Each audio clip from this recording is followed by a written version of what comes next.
Hello बच्चों, myself Rahul Sharma. I am teaching physics and mathematics since last 12 years to the student of 11th class, 12th class, IIT, JEE, CET, NDA, NEET and AIIMS. Okay, so आज का बच्चों हमारा topic है circular motion, chapter number 1. सी circular motion, ये जो chapter है basically दो chapter है, एक है सर्कुलर मोशन, एक है रोटेशनल मोशन. एक्चुअल में दोनों चैप्टर्स को एक साथ पढ़ा जाता है, जिसमें से हम लोग पार्ट 1 अभी पढ़ रहे हैं, that is circular motion. Right. जो टॉपिक हम लोग को फॉर जेडबलई, नीट, सीईटी, 11th कुछ बोर्ड में 11th में है, कुछ बोर्ड में 12th में है.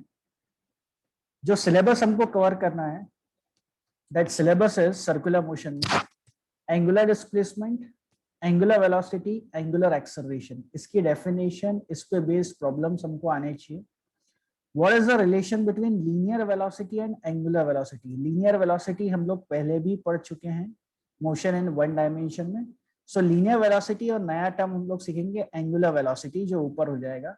इन दोनों के बीच में क्या रिलेशन है. Then we will learn the relation between tangential acceleration and angular acceleration. ठीक है.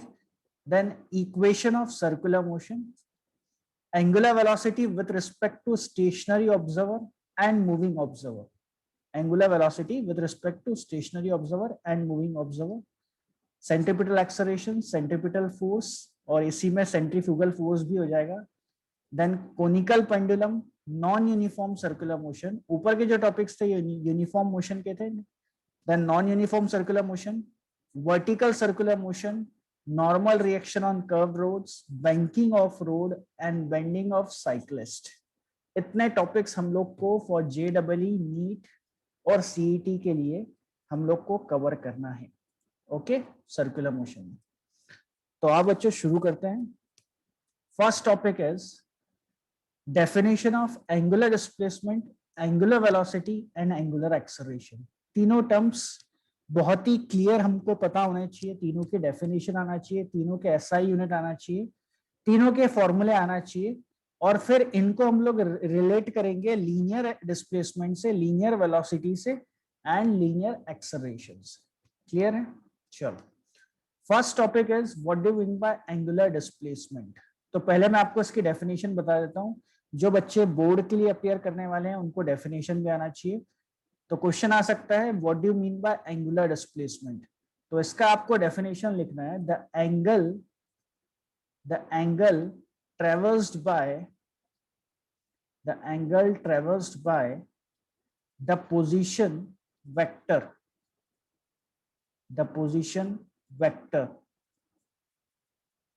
in a given time interval is called angular displacement. ठीक है. The angle traversed by the position vector in a given time interval. जो time हमको दिया है उस time में हमारा पोजीशन वेक्टर कितना एंगल ट्रेवल करता है, कितना एंगल ट्रेवर्स्ड करता है सेंटर पे, that angle is called as angular displacement. ठीक है. ये डेफिनेशन है. अब इसको समझते हैं ये होता क्या है. क्योंकि सर्कुलर मोशन चैप्टर है तो यहाँ पे जो मोशन होगा वो along the circumference of the circle होगा. फर्स्ट थिंग, सी एंगुलर डिस्प्लेसमेंट को अगर लीनियर से कंपेयर करते हैं मोशन इन 1D से, तो वहां पे होता है linear displacement which is a motion along a straight line. जब स्ट्रेट लाइन में मूव करते हैं उस टाइम पे जो मोशन होता है बच्चों, उसको बोलते हैं लीनियर डिस्प्लेसमेंट. यहाँ हम पढ़ रहे हैं एंगुलर डिस्प्लेसमेंट. तो हमने एक पाथ अज्यूम कर ली which is circular in shape. इस पाथ का ये सेंटर होगा सी. किसी भी पॉइंट ऑफ टाइम पे हमारा पार्टिकल पॉइंट ए पे है. ओके. इस सर्कल का रेडियस सपोज आर है. Small R is the radius. एक पर्टिकुलर टाइम पे, जब टाइम टी इक्वल्स टू 0 था, जब हमने स्टॉप वॉच ऑन करी, उस टाइम पे हमारा पार्टिकल है पॉइंट ए पे. कुछ समय बाद ये पार्टिकल ए से पॉइंट बी पे आ गया. ठीक है. टाइम टी बाद पार्टिकल पॉइंट ए से पॉइंट बी पे आ गया. तो अब ये भी रेडियस आर ही होगा अभी, क्योंकि सर्कल का रेडियस है. ए से बी पे हम लोग आ गए. अगर थोड़ी देर के लिए मान लें कि हम पॉइंट सी पे खड़े थे, तो इनिशियली जब हम ए को देख रहे थे तो सीधा देख रहे थे। अब जब वो ए से बी पे आ गया तो हमारी आंखों ने कितना एंगल टर्न किया, हमारी आंखों ने जो एंगल ट्रेवर्स किया है वो एंगल थीटा है। This angle theta is called as angular displacement. ये थीटा एंगुलर डिस्प्लेसमेंट है। और ए से बी तक जो लेंथ कवर की है, सपोज उसको मैं स्मॉल एल से डिनोट कर रहा हूं ना, length of that arc A B. So बच्चों यहाँ पे हमको पता होना चाहिए कि theta is equals to formula हो जाएगा length of arc divided by radius of the circle. Angular displacement क्या होता है? Length of the arc covered divided by radius of the circle. Length of the arc कितनी थी? L, और radius कितना? R. So theta is equals to L by are, और L is equals to हो जाएगा आर इंटू थीटा। ये formula आप लोग ने मैथमेटिक्स के बेसिक्स ऑफ ट्रिग्नोमेट्री में भी पढ़ा होगा। L is equals to R into theta, है ना। एग्जाम में कैसे याद रखना है, हो सकता है आप कंफ्यूज हो जाओ। तो ये दोनों आजू बाजू में रहेंगे, इन दोनों का multiplication is equals to this opposite side which is L. R into theta is equals to L होता है, where theta is called as what? Angular displacement. आई होप सबको क्लियर होगा यहां तक। नाउ अगर मैं इसके एसआई यूनिट की बात करूं, that what is the SI unit of angular displacement? तो students, SI unit of angular displacement होता है रेडियन। हम लोग ने यूनिट्स एंड डायमेंशन में चैप्टर में पढ़ा था, दो टाइप के यूनिट्स होते हैं, एक होता है डिग्री, एक होता है radian. But since SI unit of angle is radian, therefore angular displacement theta का एसआई यूनिट भी रेडियन होगा, और जिसको हम लोग शॉर्ट में लिखते हैं R A D, radian. Clear? अच्छा, अब जैसे सीईटी करके जो एग्जाम है ना, जो स्टेट के एग्जाम होते हैं, उसमें पूछ सकते हैं कि angular displacement is a scalar quantity है या वेक्टर क्वांटिटी है, ये स्केलर होती है या वेक्टर होती है, राइट? तो बच्चों हमको ध्यान में रखना है कि इफ थीटा इज स्मॉल, अगर थीटा की वैल्यू स्मॉल रही तो हम इस थीटा को वेक्टर कंसिडर करते हैं। बट अगर थीटा की वैल्यू लार्ज रही, है ना, 10 डिग्री, 20 डिग्री, 30 डिग्री, 45 डिग्री ऐसी रही, तो ये स्केलर क्वांटिटी हो जाता है। अगर थीटा की वैल्यू बहुत छोटी रही, 1 डिग्री, 2 डिग्री, 3 डिग्री, तो हम उसको वेक्टर कंसिडर करते हैं। Otherwise if theta is large, then we consider theta as या angular displacement as scalar quantity. क्या क्लियर है सबको? गुड, ठीक है।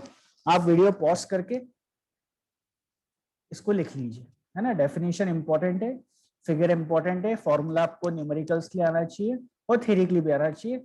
रेडियन एसआई यूनिट होता है, वेक्टर क्वांटिटी, स्मॉल अगर थीटा रहा तो, और अगर लार्ज थीटा रहा तो scalar quantity. This is for competitive exams. Clear? चलो आगे बढ़ते हैं। नेक्स्ट आता है एंगुलर डिस्प्लेसमेंट, हो गया। अब हमारा टॉपिक आएगा angular velocity. What do you mean by angular velocity? सबसे पहले डेफिनेशन देख लेते हैं। मैं इसको साथ साथ में कंपेयर करते आता हूँ लीनियर मोशन के साथ भी, है ना, मोशन इन 1D के साथ भी। तो लीनियर डिस्प्लेसमेंट को हम लोग डिनोट करते थे एक्स से, और लीनियर वेलोसिटी क्या होती थी? v is equals to X upon time, linear displacement upon time, this is linear velocity. In the same way अगर मैं एंगुलर वेलोसिटी की बात करूंगा, यहां पे क्या था? Rate of change of linear displacement. तो एंगुलर वेलोसिटी क्या हो जाएगी? It is the rate of change of angular position. Angular position भी बोल सकते हैं, एंगुलर डिस्प्लेसमेंट भी बोल सकते हैं। So the rate of change of angular position is called angular velocity. Clear है? What do you mean by angular velocity? अब अगर इसकी डेफिनेशन लिखे तो एंगुलर वेलोसिटी बच्चों इज डिनोटेड बाय ओमेगा। जैसे लीनियर वेलोसिटी को v से डिनोट करते हैं, एंगुलर डिस्प्लेसमेंट को, एंगुलर वेलोसिटी को ओमेगा से डिनोट करते हैं। तो omega is equals to D theta by D T. अगर थीटा की वैल्यू बहुत स्मॉल रही तो हम लोग D theta by D T इस प्रकार से डिनोट करते हैं। So this is the formula for angular velocity. जैसे v is equals to D X by D T होता है ना, इसको ऐसा भी लिखा जाता है ना, अगर स्मॉल वैल्यू रही तो, या इक्वेशन दी रही डिस्प्लेसमेंट की, तो velocity equals to D X by D T दिया जाता है। उसी प्रकार एंगुलर वेलोसिटी क्या हो जाएगा, omega equals to D theta by D T, right. फिर आते हैं इसका एसआई यूनिट क्या होगा। So SI unit of angular velocity will be, see theta का यूनिट अभी हमने पढ़ा, थीटा इज एंगुलर डिस्प्लेसमेंट जिसका यूनिट होता है रेडियन और divided by time is second, तो इसका एसआई यूनिट हो जाएगा radian per second. SI unit is radian per second, clear. अच्छा, जैसे हमको पता है लीनियर वेलोसिटी जो थी वो हमारी वेक्टर क्वांटिटी थी, इन the same way angular velocity भी क्या हो जाएगी, vector quantity. So it is a vector quantity, ये वेक्टर क्वांटिटी होती है, ठीक है, ध्यान में रखिए। आपको पूरे फिजिक्स में पता होना चाहिए कौन सी क्वांटिटी स्केलर होती है, कौन सी क्वांटिटी वेक्टर होती है, ये आपको क्लियर होना चाहिए, है ना। इस पे क्वेश्चन आ सकते हैं। अब अगर मैं इन पर्टिकुलर अगर सर्कुलर मोशन की बात करूं कि इन सर्कुलर मोशन, अब ध्यान से देखना, सर्कुलर मोशन में हमको पता है कि पूरा एक सर्कल होगा जिसका रेडियस r होगा और हमारी बॉडी जो है वो इस सरकमफ्रेंस पे मूव करेगी ऐसे करके, है ना, क्लॉकवाइज या एंटी क्लॉकवाइज कैसे भी मूव कर सकती है, क्लॉकवाइज या एंटी क्लॉकवाइज, ठीक। हमें निकालना, हमें देखना है कि अब जब 1 रिवॉल्यूशन होगा, एक रिवॉल्यूशन में कितना एंगल मूव होता है। तो सपोज पार्टिकल पॉइंट ए से स्टार्ट हुआ और एंटी क्लॉकवाइज मूव हो रहा है ऐसे करके, ए से स्टार्ट होके वापस अगर मेरी बॉडी ए पे आती है तो टोटल एंगल कितना ट्रेवल करता है, 360 डिग्री। बट क्योंकि मेरा एसआई यूनिट रेडियन में चल रहा है तो 1 रिवॉल्यूशन में मैं उसको पाई के फॉर्म में लिखूंगा, तो 1 revolution is equals to 2 pi radian होता है। देयरफॉर यहां से अगर मैं देखूं तो 1 रेडियन क्या हो जाएगा, 1 रेडियन हो जाएगा 1 डिवाइडेड बाय 2 पाई रिवॉल्यूशन। क्या क्लियर है सबको, 1 रिवॉल्यूशन कितना होता है, 2 पाई रेडियन, ओके। अच्छा, एक चीज और आती है कि सर अगर आपने कहा है कि एंगुलर वेलोसिटी जो होती है वो वेक्टर क्वांटिटी होती है तो इसका डायरेक्शन क्या होगा, अगर ये वेक्टर क्वांटिटी होती है तो इसका डायरेक्शन क्या होगा। अब इसको समझो, है ना, 2D में समझने की कोशिश करो। सपोज एक सर्कल है जो कि हॉरिजॉन्टली एक टेबल पे रखा हुआ है और पार्टिकल इस प्रकार एंटी क्लॉकवाइज यहां से यहां, यहां से यहां ऐसा एंटी क्लॉकवाइज मूव कर रहा है, राइट। तो हम लोग को इसका अगर डायरेक्शन निकालना है एंगुलर वेलोसिटी यानी ओमेगा का, तो we will use our right hand thumb rule. Right hand thumb rule आप सबको पता होगा, क्या बोलता है कि कर्ल योर फिंगर्स, फिंगर्स को कर्ल करिए किस डायरेक्शन में, जिस डायरेक्शन में पार्टिकल मूव कर रहा है।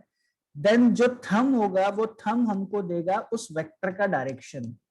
तो यहाँ पे क्योंकि मेरा पार्टिकल एंटी क्लॉकवाइज मूव कर रहा है तो मैं कर्ल को, फिंगर्स को जब कर्ल करूंगा तो मेरा थंब का डायरेक्शन अपवर्ड डायरेक्शन में आ जाएगा। इस कारण मेरी एंगुलर वेलोसिटी सेंटर से अपवर्ड डायरेक्शन में आएगी अगर एंटी क्लॉकवाइज मूव कर रहा है। और यहीं पे अगर मेरा पार्टिकल क्लॉकवाइज मूव कर रहा होता है ऐसे करके, अब मैं जब फिंगर्स को कर्ल करूंगा तो मेरा जो थंब है वो डाउनवर्ड डायरेक्शन में आएगा राइट हैंड थंब रूल के हिसाब से। तो अब मेरी जो डायरेक्शन ऑफ वेलोसिटी होगी एंगुलर वेलोसिटी, उसका डायरेक्शन आ जाएगा डाउनवर्ड डायरेक्शन में। क्या क्लियर है।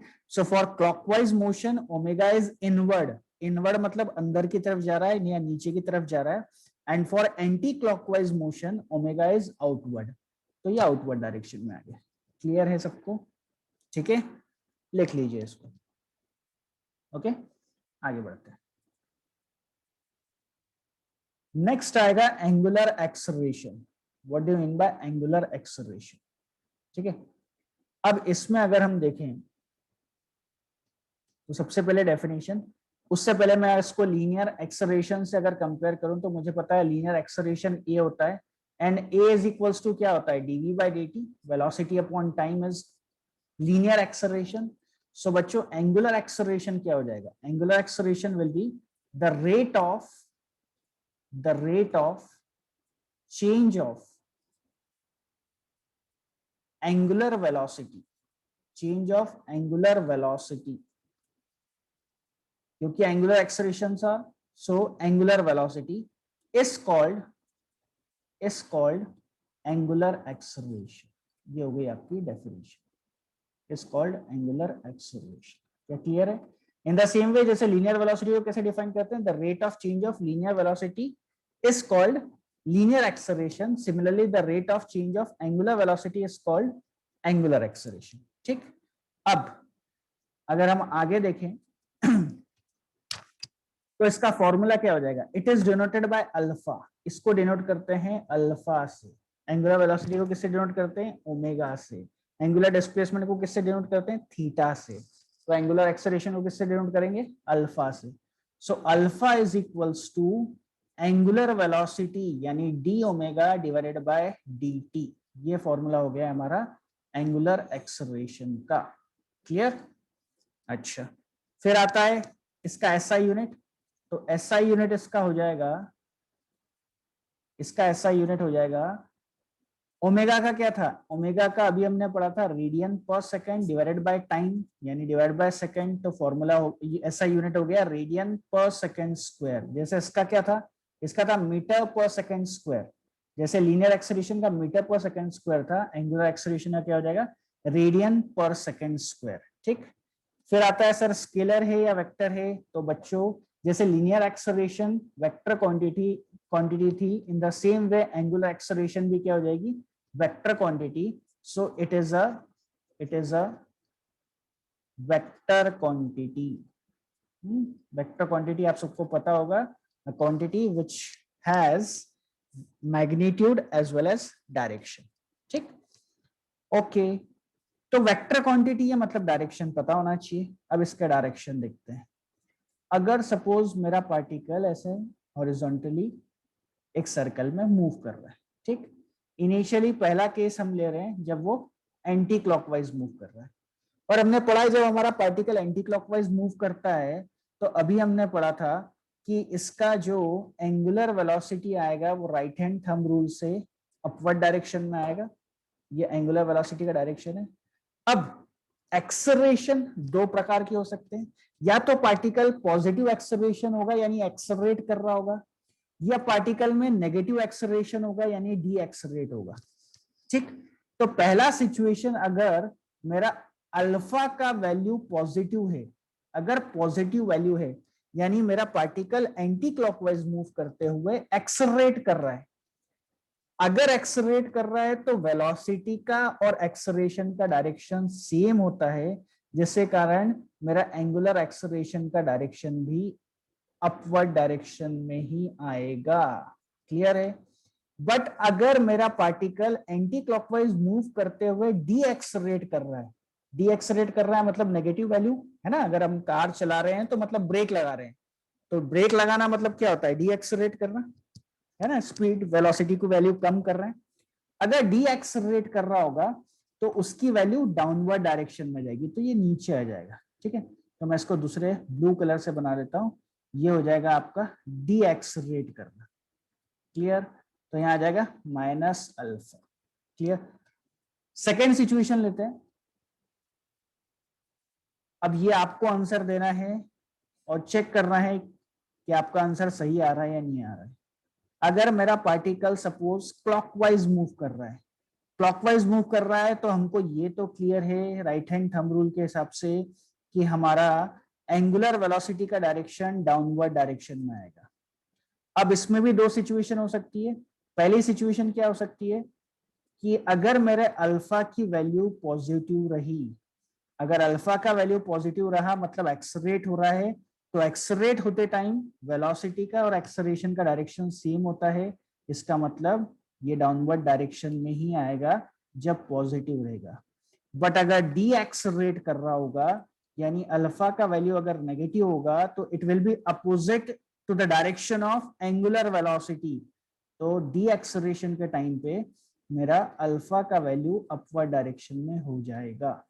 आई होप दोनों सिचुएशन आपको क्लियर होगी, क्योंकि ये क्वेश्चंस थ्योरेटिकली आ सकते हैं और पूछे गए हैं एग्जाम्स में कि अगर मेरा पार्टिकल क्लॉकवाइज मूव कर रहा है और डी एक्सेलरेट हो रहा है तो बताओ अल्फा का डायरेक्शन अपवर्ड होगा या डाउनवर्ड होगा। क्लियर है? या opposite to the direction of angular velocity होगा या in the direction of angular velocity होगा। तो ये हमको ध्यान में रखना है। क्लियर? Very good. तो ये तीनों इंपॉर्टेंट टर्म्स हैं पूरे चैप्टर को समझने के लिए। क्लियर? आगे बढ़ते हैं, आ जाओ। क्वेश्चन फेवरेट है भाई, क्वेश्चंस करवाना फेवरेट काम। क्योंकि बच्चों ऐसा बोला जाता है कि जब आपको फिजिक्स में कोई कंसेप्ट समझने में डिफिकल्टी जाए तो आप उस पर न्यूमेरिकल कर लीजिए, 10-15 न्यूमेरिकल्स कर लीजिए, आपको कंसेप्ट क्लियर हो जाएगा कि बोलना क्या चाहता है, बोलना क्या चाहते हो भाई, तो आपको क्लियर हो जाएगा। ठीक है, आ जाओ। The length of the second hand of a clock is 5 centimetre, है ना। घड़ी का जो कांटा है सेकेंड वाला, उसका लेंथ कितना दिया, 5 सेंटीमीटर। तो सबसे पहले तो मैं घड़ी फॉर्म कर लेता हूँ कि क्वेश्चन में घड़ी दी हुई है, ये बना ली हमने घड़ी। इसका सेकेंड का कांटा मैं बना लेता हूं जो कि 5 सेंटीमीटर लंबा है, तो ये हो गया 5 सेंटीमीटर। ठीक, इसका रेडियस हो गया 5 सेंटीमीटर, ये सेंटर है। Calculate the change in the velocity of the tip of this needle in 15 second. 15 second में इसकी वेलोसिटी में कितना चेंज होगा। अच्छा, ध्यान देने वाली बात यह है कि ऑप्शन जब आप देखोगे एग्जाम में, जब ऑप्शन देखोगे तो एक ऑप्शन 0 भी होगा, और कुछ बच्चे गलती से 0 टिक करके आते हैं। क्यों 0 टिक करके आते हैं? तो सर घड़ी का कांटा तो कांस्टेंट वेलोसिटी से मूव होगा, है ना। तो बच्चों गलत है। क्यों गलत है? कांस्टेंट स्पीड रहती है, बट क्योंकि हर पॉइंट पे जैसे जैसे आगे बढ़ेगा, हर पॉइंट पे डायरेक्शन की वैल्यू चेंज होती रहेगी उसके टिप की, और डायरेक्शन की वैल्यू चेंज होती रहेगी, इसलिए उसकी वेलोसिटी डिफरेंट रहेगी, स्पीड सेम रहेगी। तो हमको पूछा 15 सेकेंड बाद, मतलब अब ये यहां से यहां आ गया। पहले सपोज पॉइंट ए पे था, पॉइंट ए से अब ये पॉइंट बी पे आ गया। हमको बताना है कितनी चेंज इन वेलोसिटी हुई है।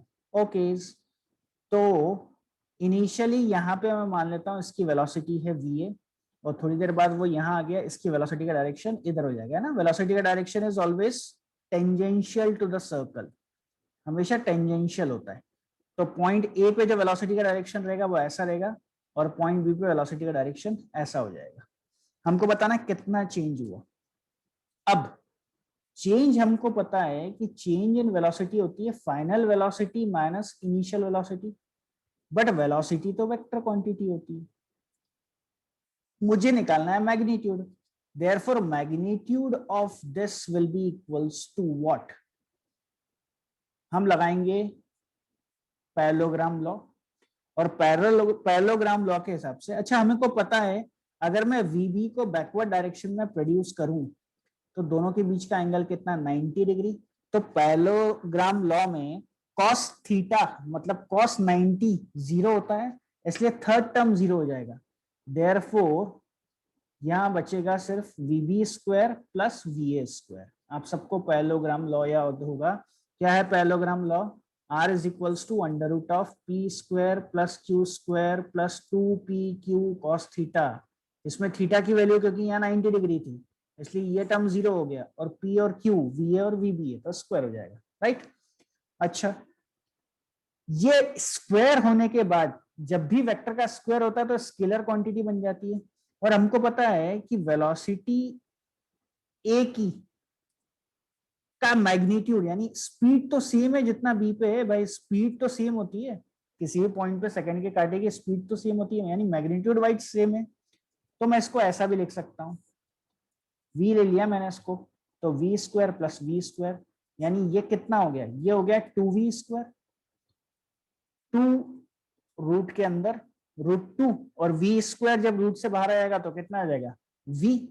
तो this is change in velocity, उसका मैग्नीट्यूड।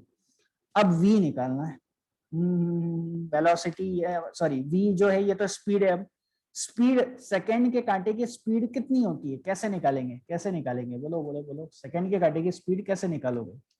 तो स्पीड इज इक्वल्स टू, हमको पता है होता है डिस्प्लेसमेंट अपॉन टाइम, या डिस्टेंस अपॉन टाइम भी बोल सकते हो।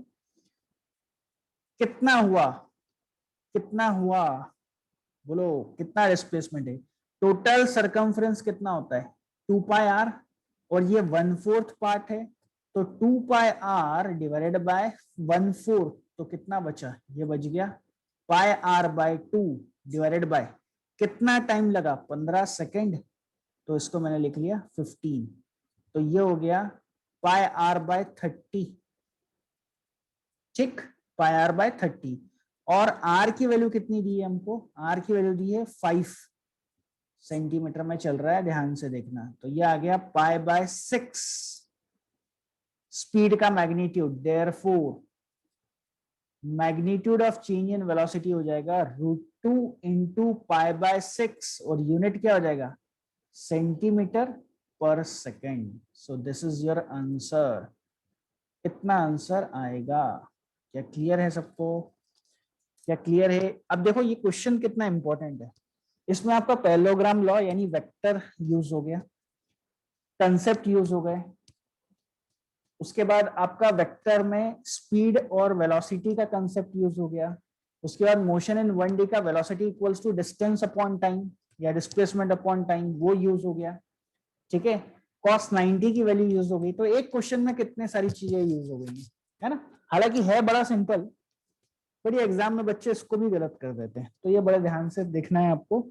सभी क्वेश्चंस बच्चों लगभग पूछे गए हैं एग्जाम में, कुछ के ईयर मैं आपको बताऊंगा, कुछ के ईयर नहीं है, बट ये सब पूछे गए हैं और पूछ सकते हैं फ्यूचर में भी, ठीक है। तो आप लिख लीजिए इसको, आगे बढ़ते हैं। अगला क्वेश्चन क्या दिया है, अगला क्वेश्चन दिया है the ratio of angular speed of hour hand and hand of a clock is, second hand of a clock है।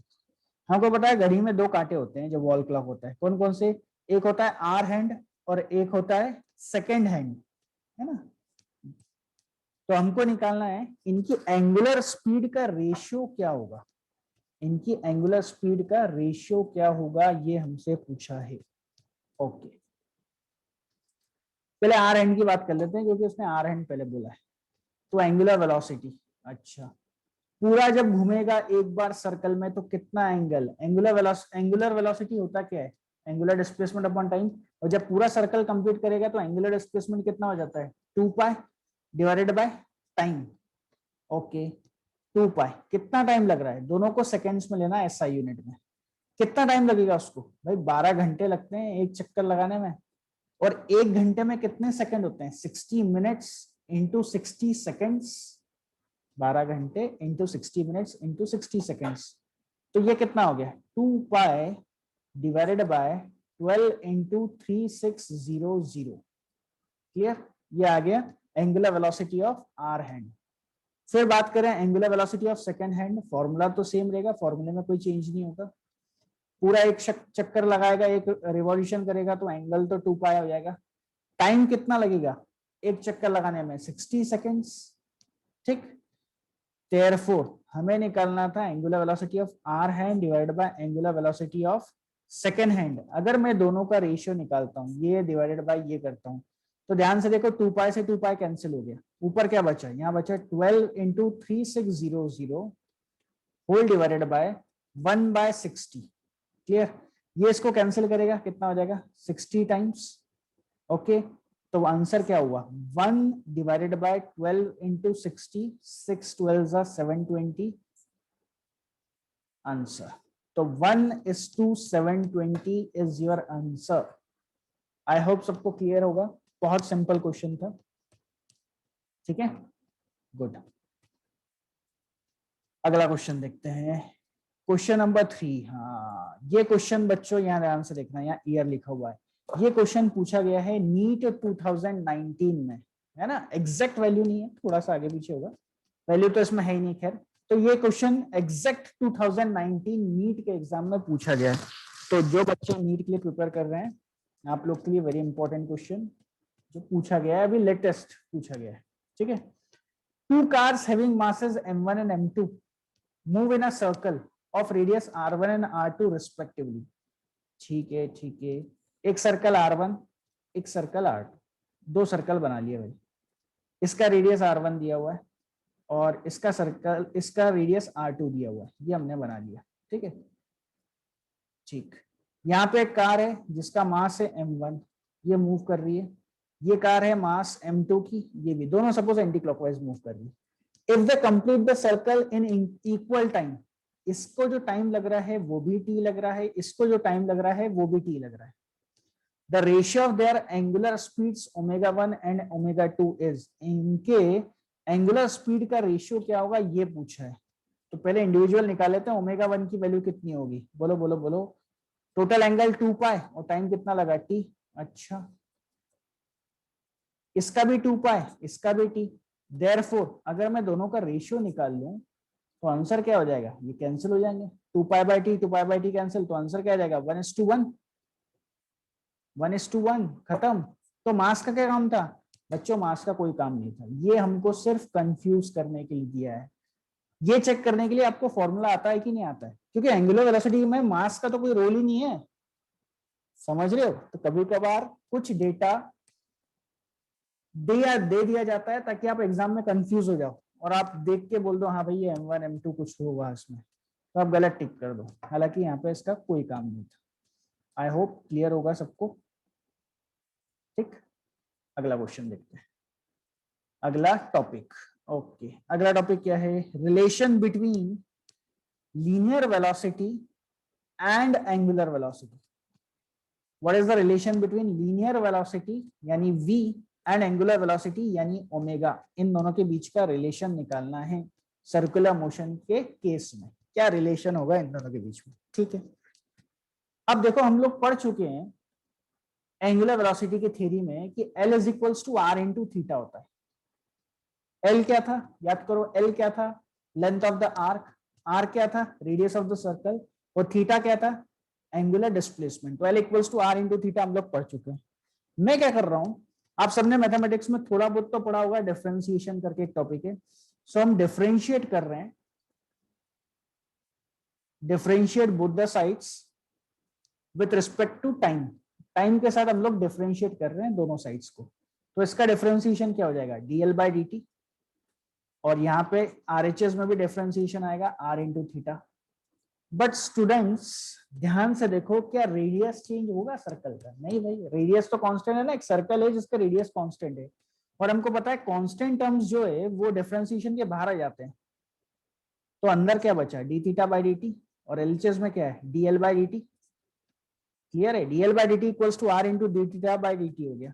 DL by D T, L क्या है, एल है डिस्टेंस, लीनियर डिस्टेंस, उसको जब टाइम से डिफरेंशिएट करते हो तो ये क्या दे देता है, linear velocity R as it is. और D theta by D T क्या है, अभी हमने पढ़ा, this is angular velocity.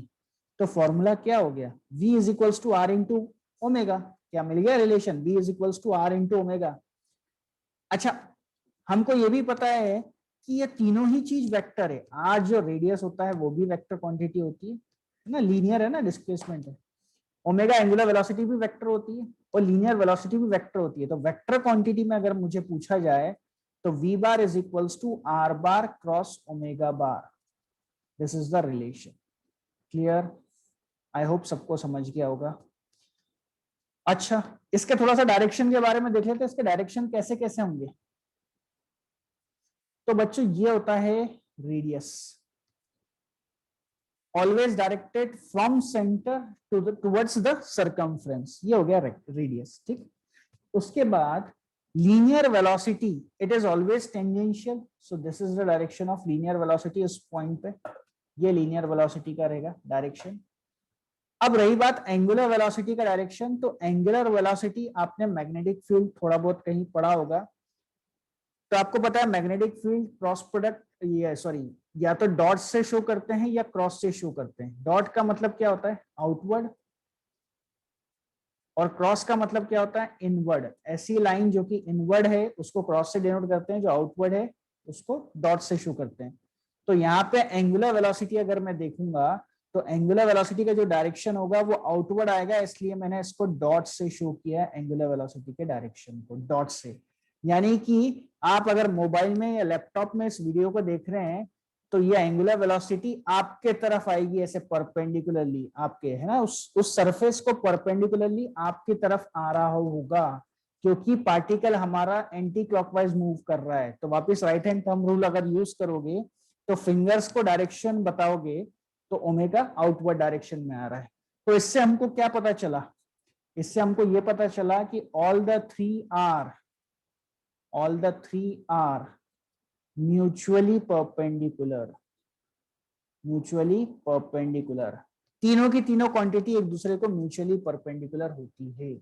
So formula हमको पता होना चाहिए, v is equals to r into omega, या v bar equals to r bar cross omega bar, है ना।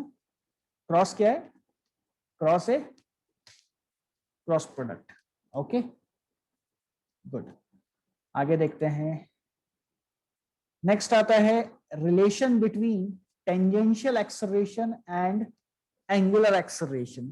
टेंजेंशियल एक्सेलरेशन और एंगुलर एक्सेलरेशन के बीच का क्या रिलेशन, ठीक। अच्छा चलो चलो, हमको पता है, अभी हमने पढ़ा v is equals to r into omega होता है, ये रिलेशन अभी हमने फाइंड आउट किया है। अब मैं क्या कर रहा हूं, मैं इसको फिर से डिफरेंशिएट करता हूं इस इक्वेशन। ये अभी इक्वेशन हमने डिराइव की ना, अगर इस इक्वेशन को डिफरेंशिएट करूं with respect to time, with respect to time, तो क्या हो जाएगा, ये हो जाएगा dv बाई dt। अब आप लोग को पता ही चल गया है कि r जो है कांस्टेंट है, इसलिए डिफरेंशिएशन के बाहर रहेगा, तो r into D omega by dt हो जाएगा, ठीक। Velocity with respect to time acceleration होता है, और कौन सा, linear acceleration, r as it is. और ये हम पढ़ चुके हैं, D omega by D T क्या होता है, D omega by D T angular acceleration होता है, which is denoted by alpha. तो हमारा फॉर्मूला डिराइव हो गया, A is equals to R into alpha. और अगर इसको वेक्टर फॉर्म में लिखना है तो लीनियर एक्सेलरेशन वेक्टर क्वांटिटी होती है, आर वेक्टर क्वांटिटी होती है, क्रॉस अल्फा ये भी वेक्टर क्वांटिटी होती है। तो ए बार इक्वल्स टू क्या हो जाएगा, are bar cross alpha bar. Clear, clear है सबको। डायरेक्शन, डायरेक्शन सेम आएगा, फिर से वही देख लेते हैं डायरेक्शन का कैसा आएगा। डायरेक्शन ये हो गया हमारा रेडियस वेक्टर आउटवर्ड डायरेक्शन में, फिर ये आ जाएगा हमारा टेंजेंशियल एक्सेलरेशन, नाम से पता चल रहा है टेंजेंट है ना, तो ये हो गया टेंजेंशियल एक्सेलरेशन। और फिर से राइट हैंड थंब रूल लगाऊंगा, आउटवर्ड डायरेक्शन में आएगा, यानी डॉट से शो करेंगे आउटवर्ड डायरेक्शन में, ये हो गया हमारा अल्फा। पार्टिकल हमारा मूव कर रहा है एंटी क्लॉकवाइज। क्या क्लियर है। अच्छा नीचे नोट डाल के एक पॉइंट समझ लेना, एक पॉइंट डाल लो नोट डाल के, ये कॉम्पिटिटिव एग्जाम्स के लिए काम में है, कि इन uniform circular motion, uniform circular motion क्या होता है बच्चों, इन यूनिफॉर्म सर्कुलर मोशन मतलब ऐसा मोशन जिसमें हमारी जो स्पीड रहती है पार्टिकल की, जैसे यहाँ पे पार्टिकल होगा ना, ये पार्टिकल जब सर्कल में मूव करेगा तो एक कांस्टेंट स्पीड से मूव करेगा। भाई वेलोसिटी तो कांस्टेंट नहीं हो सकती, क्यों नहीं हो सकती, क्योंकि हर पॉइंट पे डायरेक्शन चेंज हो रहा है, बट स्पीड कांस्टेंट होती है। ऐसा मोशन जिसमें कांस्टेंट स्पीड से सर्कुलर मोशन परफॉर्म होता है, उस टाइप के मोशन को यूनिफॉर्म सर्कुलर मोशन बोलते हैं। So in uniform circular motion velocity का मैग्नीट्यूड जो होता है वो कांस्टेंट होता है, वेलोसिटी का मैग्नीट्यूड जो होता है यानी स्पीड जो होती है वो कांस्टेंट होती है ना। तो v है ना, इसको मैं यहाँ लिख देता हूँ v, यहाँ पे v का जो मतलब है ये इसको मैं लिख लेते हैं speed, speed is constant, does अगर स्पीड कांस्टेंट है तो ऑब्वियस सी बात है ओमेगा भी कांस्टेंट होगा, ओमेगा भी कांस्टेंट होगा। और अगर ओमेगा कांस्टेंट है तो अल्फा की वैल्यू क्या होगी, जीरो। भाई कांस्टेंट टर्म को डिफरेंशिएट करोगे D omega by D T ना, D omega by D T क्या होता है अल्फा, बट ओमेगा तो कांस्टेंट है, और कांस्टेंट टर्म को डिफरेंशिएट करते हो तो आंसर क्या आता है जीरो, इसलिए अल्फा की वैल्यू क्या होगी जीरो। क्या क्लियर है सबको, ठीक है। चलो तो ये इंपॉर्टेंट पॉइंट था फॉर कॉम्पिटिटिव एग्जाम्स कि यूनिफॉर्म सर्कुलर मोशन में एंगुलर एक्सेलरेशन की वैल्यू जीरो होती है, एंगुलर एक्सेलरेशन की वैल्यू जीरो होती है, इसको ध्यान में रखना, ठीक है। नेक्स्ट, अच्छा अगला टॉपिक क्या है, अगला टॉपिक है equation of circular motion. Circular motion में कुछ तीन इक्वेशंस होती हैं, ये इक्वेशन आपने काइनेमेटिक्स में पढ़ी होगी, पहले काइनेमेटिक्स की इक्वेशन बता देता हूँ और फिर हम इसको कोरिलेट करेंगे सर्कुलर मोशन से, ठीक। काइनेमेटिक्स की पहली इक्वेशन आप लोगों ने पढ़ी है, v square is equals to u square plus 2as, क्या सबने पढ़ी है, क्या होती है, v for final velocity, u for initial velocity, a for linear acceleration, s for linear displacement. इसी को अगर मैं कंपेयर करूं तो ये हो जाएगा हमारा, क्या लिख सकते हैं, final angular velocity, u initial linear velocity थी तो ये हो जाएगा इनिशियल एंगुलर वेलोसिटी 2 टाइम्स ए की जगह आ जाएगा अल्फा और लीनियर डिस्प्लेसमेंट की जगह आ जाएगा angular displacement theta. Clear? Clear है सबको? आगे दूसरी इक्वेशन आपने पढ़ी थी v is equals to u plus at, पढ़ी है सबने? इसी को अगर मैं कंपेयर करूं तो final velocity is equals to initial velocity plus A की जगह अल्फा, टाइम की जगह तो टाइम ही रहेगा, इसमें कोई फर्क नहीं पड़ेगा। और एक तीसरी वाली पड़ी थी s is equals to ut plus half at square, याद है? s इक्वल्स टू s क्या था? Displacement, linear displacement. तो यहाँ पे क्या हो जाएगा? लीनियर डिस्प्लेसमेंट की जगह angular displacement, initial angular velocity into time plus half A की जगह आ जाएगा alpha, time as it is. तो theta equals to omega T plus half alpha T square. सबको क्लियर हो गया? आई होप सबको समझ गया होगा। ये इक्वेशंस हैं, ठीक है? तो ये तो हमको तीनों आती थी और ये तीनों ऑटोमेटिक याद हो जाएगी अगर आपको ये तीनों क्लियर है। और ये अल्फा, ओमेगा और थीटा अगर पता है तो सिर्फ आपको मन में, दिमाग में आपके रिप्लेस करना है, बस कुछ नहीं है। तो यस सच इन तीनों को याद करने की जरूरत नहीं है। ओके, आगे बढ़ते हैं। क्वेश्चन नंबर 4 आ जाओ भाई। क्वेश्चन क्या बोल रहा है? हमारा क्वेश्चन है a particle start circular motion from rest. अच्छा, सर्कुलर मोशन परफॉर्म कर रहा है। सबसे पहले जब एग्जाम में क्वेश्चन पढ़ेंगे तो देख लेंगे मोशन इन 1D का है या सर्कुलर मोशन का है। तो सर्कुलर मोशन क्लियर कट दिया हुआ है, यानी हमको फौरन क्लिक हो जाना चाहिए अल्फा, ओमेगा, थीटा, ये तीन टर्म कहीं ना कहीं यूज हो रहे होंगे। और पार्टिकल जो है वो रेस्ट से स्टार्ट हो रहा है, यानी मेरी इनिशियल एंगुलर वेलोसिटी क्या होगी? 0। And moves with constant angular acceleration. भाई अल्फा की वैल्यू कांस्टेंट है, कोई बात नहीं। Calculate the ratio of angular displacement in first 10 second and next 10 second. Calculate the ratio of angular displacement, यानी थीटा की वैल्यू पहले 10 सेकेंड में जो आएगी डिवाइडेड बाय थीटा की वैल्यू अगले 20 सेकेंड में जो आएगी, इसका रेशियो निकालना है। इसका रेशियो निकालना है पहले 10 सेकेंड की और अगले 10 सेकेंड की। 20 मतलब कौन सा है? ये वाला 20, इसको और क्लियर लिख लेते हैं। ये 20 कौन सा है? ये वाला है 10 से 20 वाला, 10 सेकेंड, ठीक है? इनका डिस्प्लेसमेंट का रेशियो निकालना है। अब आप कोशिश कर सकते हो, वीडियो को पॉज करिए और ट्राई करिए कैसे सॉल्व करना है। आ गया सबका? चलो देखते हैं कैसे सॉल्व करेंगे। तो पहले 10 सेकेंड का केस नंबर 1, पहले 10 सेकेंड का पहले निकाल लेते हैं, ठीक है? पहले 10 सेकेंड में अब मुझे क्योंकि थीटा की वैल्यू निकालनी थी तो मैं थीटा का फॉर्मूला यूज करूंगा, s is equals to UT plus half A T square. तो UT plus half A T square. I hope आप लोग को समझ रहा होगा, मैं लीनियर के फॉर्मूले बोल रहा हूँ, लिख रहा हूँ सर्कुलर मोशन वाले, ठीक है? तो ये पहले 10 सेकेंड का, भाई स्टार्ट तो 0 से हुआ था तो ये पूरा टर्म 0 हो जाएगा। हाफ अल्फा की वैल्यू कांस्टेंट थी और पहले 10 सेकेंड में तो ये हो जाएगा 10 का स्क्वायर, यानी वैल्यू कितनी आ गई? ये आ गई 50 alpha. Clear? Case number 2, case number 2 में एक काम करता हूं, मुझे निकालना था 10 से 20 सेकेंड का, ठीक? मैं निकाल लेता हूं पहले पूरे 20 सेकेंड में कितना थीटा हुआ और उसमें से 50 अल्फा को माइनस कर दूंगा तो लास्ट वाले 10 का मिल जाएगा। समझ गए?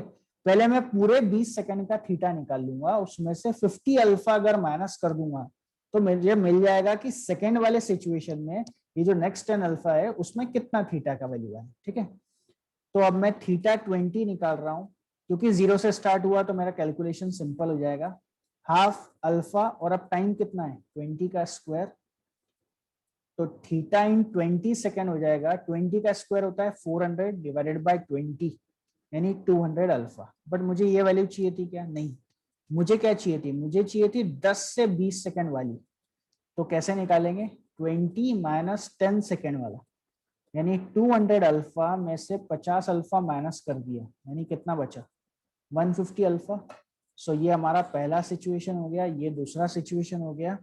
Therefore theta 10 divided by theta 10 से 20 की वैल्यू कितनी आ गई? ये आ गई 50 alpha divided by 150 alpha. So my correct answer is 1/3. Clear है? सबको समझ गया?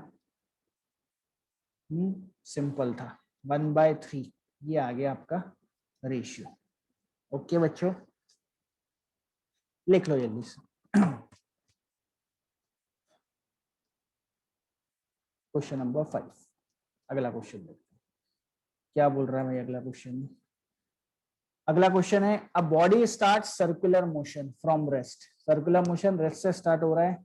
सबसे पहले लिख लिया मैंने 0 initial angular velocity at a constant rate 2 radian पर सेकेंड स्क्वायर. किसका रेट है नहीं दिया, बट मैं यूनिट से बता सकता हूँ रेडियन पर सेकेंड स्क्वायर, यानी ये एंगुलर एक्सेलरेशन है. तो मुझे अल्फा की वैल्यू उसने दी है 2 रेडियन पर सेकेंड स्क्वायर आया, इसलिए हमको यूनिट पता होना बहुत जरूरी है. कई बार देता नहीं है कौन सा टर्म की वैल्यू दी है, बट यूनिट से हम पता कर सकते हैं कि दिस इज अल्फा. हमको निकालना है calculate the number of revolutions perform by body in 10 second. 10 second में कितने नंबर ऑफ रिवॉल्यूशंस कंप्लीट करेगा? 10 सेकेंड में कितने नंबर ऑफ रिवॉल्यूशंस कंप्लीट करेगा? ठीक है. अब देखो एक रिवॉल्यूशन जब कंप्लीट करता है तो हमको पता है 2 पाई एंगल रोटेट होता है. एक रिवॉल्यूशन में 2 पाई. तो बेसिकली मैं क्या करूंगा, मैं निकालूंगा total angular displacement. Total theta की वैल्यू निकालूंगा कितनी है, और उस थीटा की वैल्यू को टोटल एंगल जो आया उसको डिवाइड बाय 2 पाई कर दूंगा, क्योंकि एक में 2 पाई होता है, तो मुझे नंबर ऑफ रिवॉल्यूशंस मिल जाएंगे. सिंपल. तो थीटा इक्वल्स टू फॉर्मूला क्या है? UT plus half eighty square. ये तो 0 हो गया. हाफ अल्फा की वैल्यू कितनी है? 2. और टाइम कितना लगा? 10 सेकेंड. 10 का स्क्वायर. तो थीटा कितना आ गया? 2 से 2 कैंसिल. 10 का स्क्वायर कितना हुआ? 100. तो 100 रेडियन थीटा है. देयरफॉर एन क्या हो जाएगा? एन हो जाएगा theta divided by 2 pi number of revolution, यानी 100 डिवाइडेड बाय 2 पाई. तो एन आ गया 50/पाई रिवॉल्यूशन. क्लियर? सबको समझ गया क्या? लिख लो जल्दी से. बड़ा सिंपल क्वेश्चन. ठीक है. Next question number 6. क्या बोल रहा भाई? क्वेश्चन नंबर 6 है a particle is revolving in a circular path. ठीक. It retards at a constant rate. Okay, break लग रहा भाई. It reduces its speed to half when it completes 30 revolution. But 30 revolution के बाद उसकी फाइनल स्पीड आधी हो गई.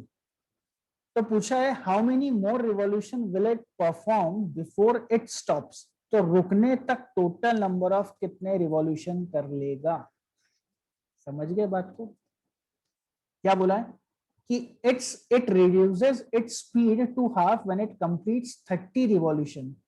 30 रिवॉल्यूशन पे उसकी जो इनिशियल स्पीड थी उससे आधी हो गई. तो बताओ कितने number of revolution, how many more, है ना, इसके बाद 30 के बाद कितने, how many more revolution will it perform before it rest it stop. तो फाइनल इसके 0 हो जाना चाहिए. फाइनल जाके रुक गया. ओके. कैसे करेंगे? एक तो कांस्टेंट रही है, रिटार्ड्स एट कांस्टेंट रेट. तो हमको एक फॉर्मूला पता है v equals to u plus A T. v is equals to u plus A T पता है, बट हमको टाइम नहीं दिया है तो मैं ये फॉर्मूला यूज नहीं कर सकता हूँ. समझ रहे हो आप? क्योंकि मुझे टाइम नहीं दिया है तो मैं ये फॉर्मूला यूज नहीं कर सकता हूँ. और क्या कर सकते हैं? मैं यूज कर सकता हूँ v square equals to u square plus 2as. हाँ, ये कर सकते हैं 2as. ठीक है. इसमें 30 रिवॉल्यूशन के बाद इनिशियल के आधे हो गई, तो मैंने लिख दिया ओमेगा नॉट बाय 2 यहां से इक्वल्स टू ओमेगा नॉट का स्क्वायर प्लस 2 इंटू अल्फा का वैल्यू कितना है नहीं पता, और नंबर ऑफ रिवॉल्यूशंस कितने हैं 30, तो इसको लिख लिया 30। क्या क्लियर है सबको? नंबर ऑफ रिवॉल्यूशंस 30 इंटू 2 पाई लिखना चाहिए था, कोई बात नहीं, मैंने 30 लिखा है, तो मेरा आंसर में भी 2 पाई ऑटोमेटिक एडजस्ट हो जाएगा। ठीक है, अच्छा जब इसको ओपन करेंगे तो ओमेगा स्क्वायर दोनों साइड से कैंसिल हो जाएंगे, यहाँ बचेगा 1/4, 1/4 is equals to 60 alpha, 1/4 equals to, cancel कैसे होंगे, कैंसिल थोड़ी ना होंगे, ये हो जाएगा omega naught square by 4 plus omega, अच्छा एक चीज और बच्चों, ये हो रहा है रिटार्डेशन, तो नेगेटिव साइन आएगी भाई, हाँ इस पे ध्यान देना, ये रिटार्डेशन है तो वो नेगेटिव साइन आएगी। ठीक है, तो ये हो गया इक्वल्स टू -60 अल्फा, 60 अल्फा को LHS में लेके गए, ये इधर आ जाएगा तो कितना बचेगा 3 ओमेगा स्क्वायर बाय 4। यहाँ तक क्लियर है? आगे देखेंगे, अभी इसको कैलकुलेट करके कुछ करने की जरूरत नहीं है, यहाँ पे छोड़ दो। अब आगे देखते हैं, सेकेंड सिचुएशन में क्या दिया है, सेम फॉर्मूला यूज कर रहा हूं, omega square equals to V square equals to U square plus 2as। Okay, अब यहां क्या हुआ, फाइनली 0 हो गया, इनिशियल कितना था, इनिशियल ओमेगा नॉट ही मान के चल रहे हैं, रिटार्डेशन हो रहा है इसलिए नेगेटिव साइन, 2 अल्फा और थीटा की वैल्यू हमको निकालना है फाइनल, और जो फाइनल आंसर आएगा उसमें से माइनस माइनस कर लेंगे, तो दिस इज इक्वल्स टू क्या हो गया 2 अल्फा थीटा। क्लियर? अब क्या करोगे, इनिशियल वेलोसिटी देखो, अगर मुझे प्रॉपरली थीटा निकालना है तो यहाँ पे मैं इनिशियल वेलोसिटी आधे पे आ गई थी ना, तो मैं यहाँ पे क्या लिखूंगा, इसको इसकी जगह, यहाँ तक पहुंच गए हम लोग, सेकेंड सिचुएशन में आधे से स्टार्ट हुई, इज इक्वल्स टू 2, और अल्फा की जगह क्या लिख सकते हो, यहां से अल्फा की जगह क्या लिख सकते हो, सोचो जरा, 3 1 जा 3 20 जा, तो अल्फा की जगह हम लिख लेंगे omega naught square divided by 80 into theta, ये अल्फा नॉट स्क्वायर कैंसिल हो जाएगा, तो थीटा इक्वल्स टू क्या हो गया, theta equals to theta by, यहाँ पे 80 है और यहाँ पे हो जाएगा 1/8, देयरफॉर थीटा की वैल्यू कितनी आ गई 10। क्या क्लियर है सबको? एक डाउट बच्चों को आ रहा होगा कि सर ये कैसे आ गया, ये ऐसे आ गया कि ये सेकंड सिचुएशन थी, ये फर्स्ट सिचुएशन थी, सेकंड सिचुएशन पे पहुंचने के बाद मेरी स्पीड कितनी हो गई है, speed to half, it reduces its speed to half, तो ये सेकंड सिचुएशन में मेरी इनिशियल स्पीड कितनी है, आधी है ना, ओमेगा नॉट स्टार्ट में थी अब आधी हो गई, तो ओमेगा नॉट बाय 2 लिखा मैंने, फाइनल तो 0 है। ठीक है, तो थीटा 10 आ गया। Is it clear? समझ गए? अच्छा क्वेश्चन था, गुड। ठीक है, इसको ध्यान में रखना, जब वापस रिवाइज कर एग्जाम देने जाओगे, जब रिवीजन करते हो तो इस क्वेश्चन को वापस आपको रिवाइज करना है। ओके, नेक्स्ट अगला क्वेश्चन देखते हैं। अगला क्वेश्चन है, ये हो गया ना यार, अगला क्वेश्चन, अब angular velocity of a particle in a circular motion is, angular velocity की इक्वेशन दी है, omega equals to 10 - 2t। Okay, अब ये नीट वालों के लिए बड़ा इंपॉर्टेंट है, अभी तक के जो क्वेश्चन थे, जैसे पिछला वाला क्वेश्चन था वो जेई वालों के लिए इंपॉर्टेंट था, पिछले 2 क्वेश्चन, बट ये क्वेश्चन नीट वालों के लिए इंपॉर्टेंट है, क्योंकि उनको पता है आप लोग का डिफरेंशिएशन इंटीग्रेशन का पार्ट थोड़ा सा वीक होता है, तो जानबूझ के ऐसे क्वेश्चन डालते हैं, तो इसको जो नीट के लिए प्रिपेयर कर रहे हैं खासकर वो लोग इंपॉर्टेंट है। Angular velocity of a particle in a circular motion is omega equals to 10 - 2t. Calculate angular displacement of particle in 10 second. क्या निकालना है? Angular displacement. भाई एंगुलर वेलोसिटी दी है, वेलोसिटी से डिस्प्लेसमेंट निकालना है। ठीक है, हमको पता है एंगुलर वेलोसिटी होती क्या है, ये होती है D theta by D T, तो D theta by D T equals to 10 - 2t। ठीक है, यानी डी थीटा इक्वल्स टू, मैं डी टी को आरएचएस में ट्रांसफर कर दूंगा, तो dot D T, then integrating both the sides, जैसे इंटीग्रेट किया तो यहाँ हो जाएगा theta, integration of 10 with respect to T, 10 तो कांस्टेंट है और टी के साथ कर रहे हैं तो 10t -2, टी का हो जाएगा टी स्क्वायर बाई 2, ये 2 कैंसिल, तो थीटा इक्वल्स टू क्या आ गया, ये आ गया 10t - t स्क्वायर। और हमको क्या निकालना है, calculate the angular displacement of the particle in 10 second, 10 second बाद। तो टी की जगह पुट कर देंगे 10 माइनस 10 का स्क्वायर, तो थीटा की वैल्यू कितनी आ गई, 100 माइनस 100, यानी थीटा की वैल्यू हो गई 0। तो थीटा की वैल्यू 0 का मतलब क्या होता है, पार्टिकल जहां से स्टार्ट हुआ था 10 सेकेंड बाद वहीं आ गया होगा। चल तो रहा है, ये तो हमको दिख रहा है कि वो चल रहा है, बट 10 सेकेंड बाद अगर थीटा की वैल्यू 0 आ रही है, मतलब एंगुलर डिस्प्लेसमेंट, मतलब पार्टिकल जहां से स्टार्ट हुआ होगा कुछ देर बाद घूम के या 2-4 राउंड लगा के वापस वहीं पे आ गया होगा जहां से स्टार्ट हुआ होगा। क्लियर है? तो इनिशियल और फाइनल पोजीशन सेम है, इससे ये पता चलता है। ओके, अगला क्वेश्चन देखो। A grinding wheel attend a velocity of 20 radian पर second in 5 second starting from rest. तो एक ग्राइंडिंग व्हील है, रेस्ट से स्टार्ट हुई, इनिशियल वेलोसिटी 0, कितनी वेलोसिटी हो गई फाइनल, 20 रेडियन पर सेकेंड, रेडियन पर सेकेंड, कितने टाइम बाद, 5 सेकेंड बाद। Find the number of revolutions made by the wheel, number of revolutions निकालनी। कोई बात नहीं, सिंपल है, पहले थीटा निकाल लो, डिवाइड बाय 2 पाई कर लो। ठीक है, थीटा कैसे निकालेंगे, तो v is equals to, time दिया हुआ है, टाइम दिया हुआ है, अच्छा, तो थीटा कैसे निकालोगे, बोलो बोलो बोलो, कैसे करोगे।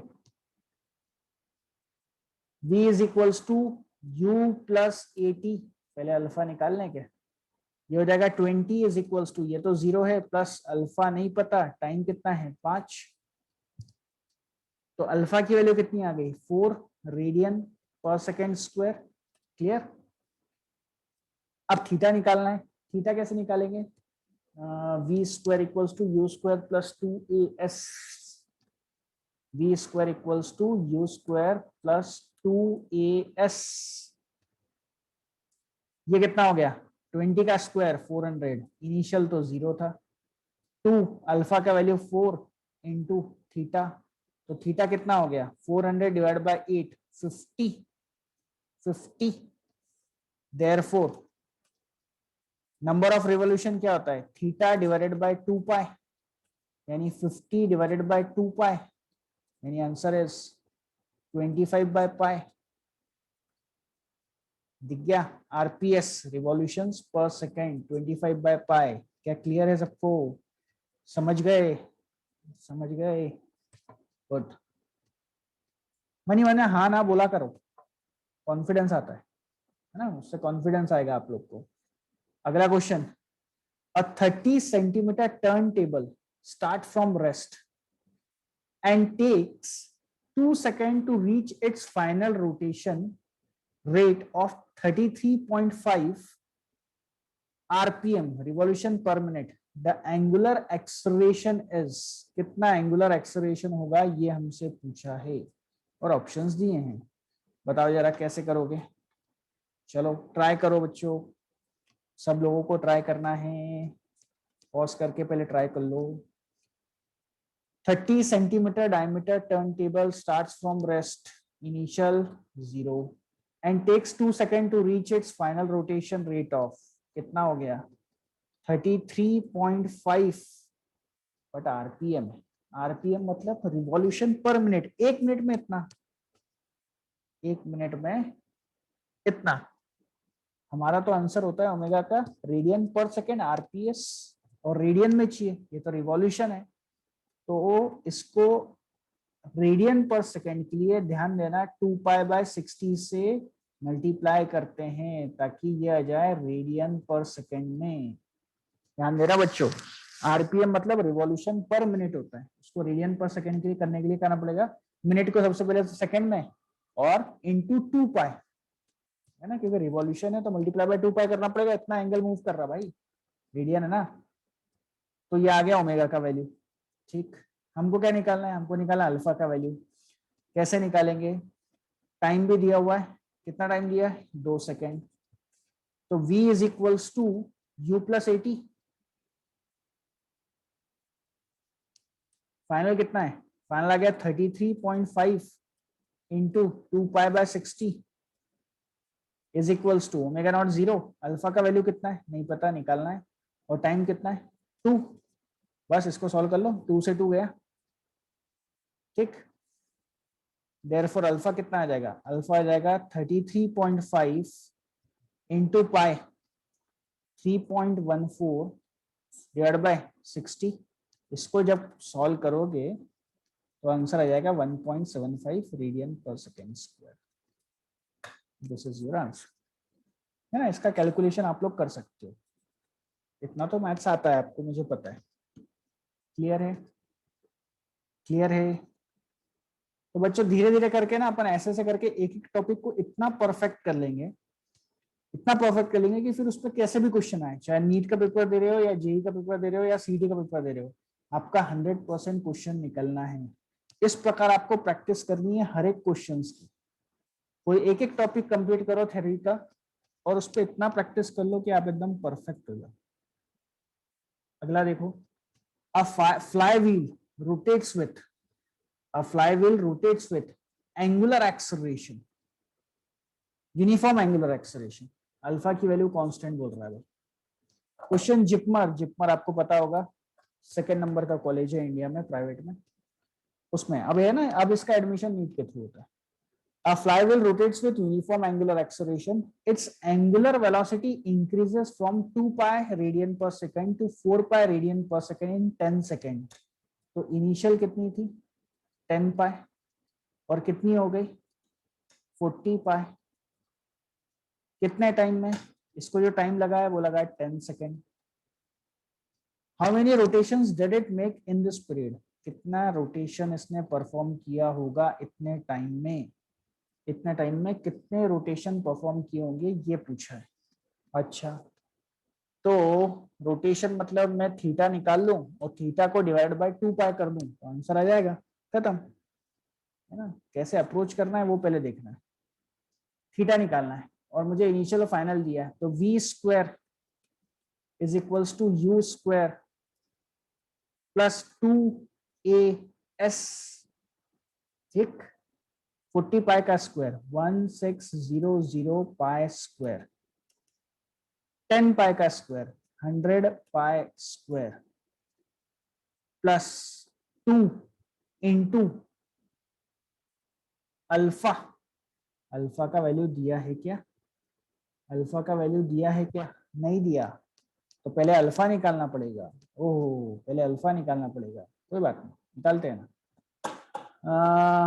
v is equals to u plus 80, यानी 40π is equals to 10π plus alpha into time तो दिया था 10, तो 30π divided by 10 is equals to alpha, यानी अल्फा का वैल्यू कितना आ गया 3, ये निकाल लिया। अब यहाँ पुट कर दो 3 इंटू थीटा, यानी कितना हो गया 1500π square is equals to 6 theta. Therefore theta कितना आ गया बच्चों, यहाँ से थीटा आ गया, करो जरा कैंसिल, 2 जा